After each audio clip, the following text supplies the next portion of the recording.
Welcome to MapCrow, the RPG art show. My name is Kyle, and today we're picking up where we left off with Rangers of Shadow Deep. This is the second scenario in the Rangers of Shadow Deep book, and if you want to see part 1, check the description below for the link. In this video, I am using the Foundry Virtual Tabletop with some extra plugins like Grape Juice Isometric to use all of the map assets and digital minis that I am making for my wonderful Patreon backers. In the previous scenario, after rolling for death saves and injuries, everybody turned out fine, so we are starting with a full party for this next scenario. Let's get started. Where were we? Yes.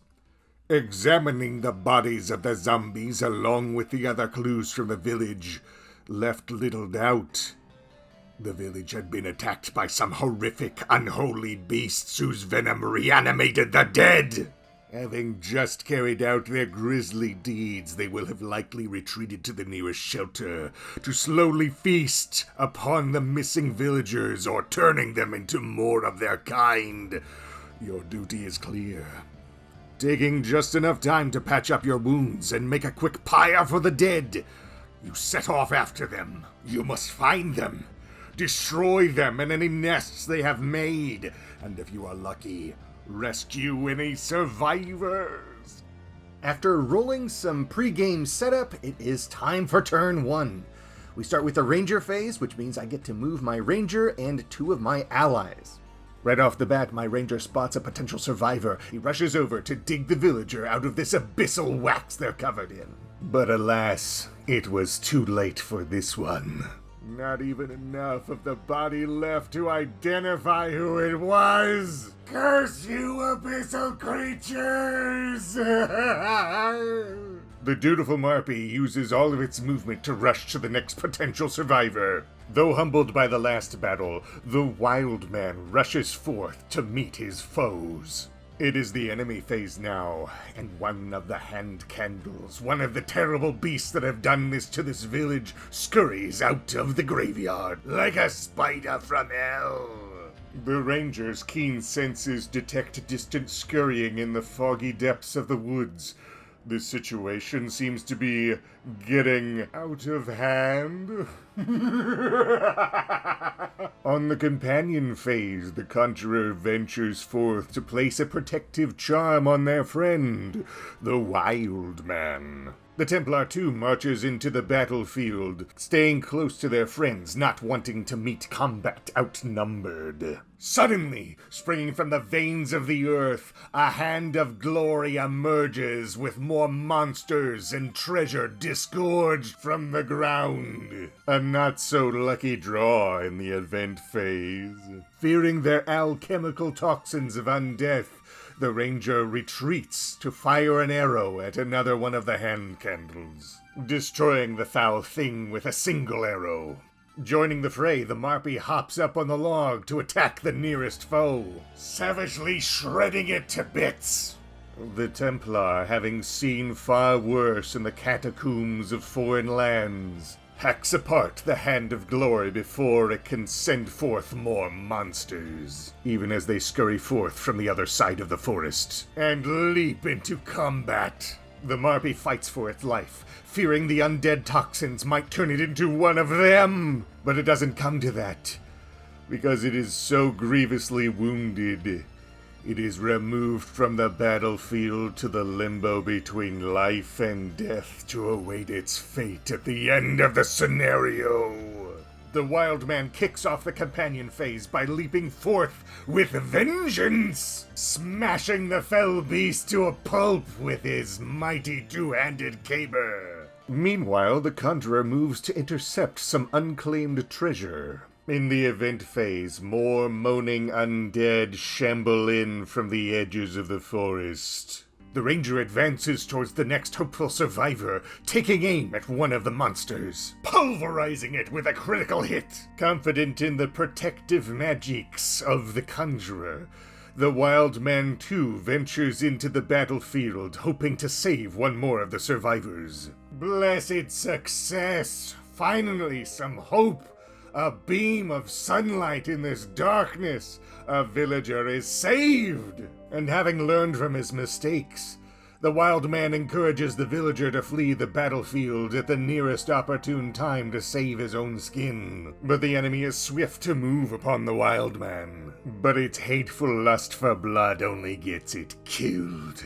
A surprise attack from another monster nearly catches the wild man off guard, but it is not enough to penetrate his armor and defense. The Templar shakes off his jealousy for the treasure that the conjurer had taken from the battlefield, and the conjurer herself moves towards the graveyard to rescue another survivor.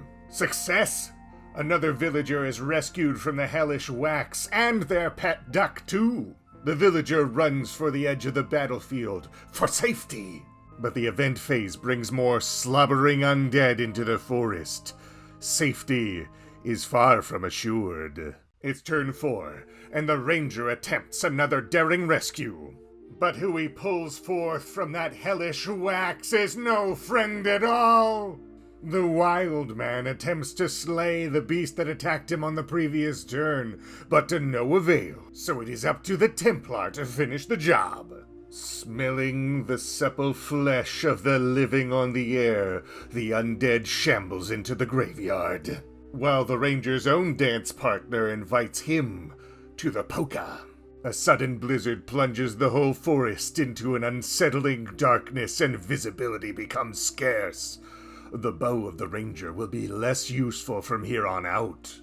Outnumbered and separated, the ranger thanks his lucky stars that the game board looks so beautiful thanks to the wonderful digital terrain and minis from the MapCrow Patreon. Get yourself access to all previous assets and minis, as well as new assets and minis coming out every month. Head on over to patreon.com/MapCrow and pledge today. The old conjurer rushes to protect the fleeing villager in the graveyard. A pang of regret for giving the magic sword to the ranger, she rushes into battle, showing this undead ruffian what for. His area of the forest temporarily clean of monsters, the Templar presses his advantage, sprinting over to the next villager to attempt another rescue. But what's this? Who was rescued? Not a villager, but a highwayman. The Templar easily identifies this cad from his wanted posters because of his trademark horsehide tunic. As the undead catch the scent of the innocent in the air, villagers flee and allies move into position. The cowardly thief leaves the Templar to his fate on the battlefield. The ranger is horrified at the sight of more monsters spilling forth from their unwholesome nests. Turn 6 brings us to the endgame. Can the ranger and his companions destroy all these infernal nests before more monsters overwhelm them? Despair is only for those who know the end beyond all doubt, so our heroes launch their final assault. The villager with the pet duck manages to flee safely from the battlefield, while the other villager finds himself in mortal peril. The goosebumps that the conjurer feels is not just from the chill wind, but the fact that this is just like the dream she's been having for the last 7 days. She knows what she must do, and she knows how it will end. A frail voice shouts for the villager to run past her, placing her elderly body between him and the advancing undead. With a spiteful glance towards the thief, the Templar charges into battle, only to see another monster scurry forth from the hand of glory. At the top of turn 7, the ranger hacks down another nest. 2 down, 2 to go. The Templar attacks the hand candle that's guarding his nest, and a lucky shot from the monster pierces his armor. An accursed toxin runs through his veins, and the Templar fears he is becoming undead. The wild man cannot quite reach his ally in combat, but he can cut down the nest behind him. The monster presses his assault, but the Templar holds his own just barely. The horsehide thief not even sparing a thought for the one who saved him. And the conjurer sees her death coming for her, a death in vain. Screaming like a child, the villager flees for cover in the graveyard. And though the conjurer tried to redeem herself for her past, her crooked life could not be forgiven so easily.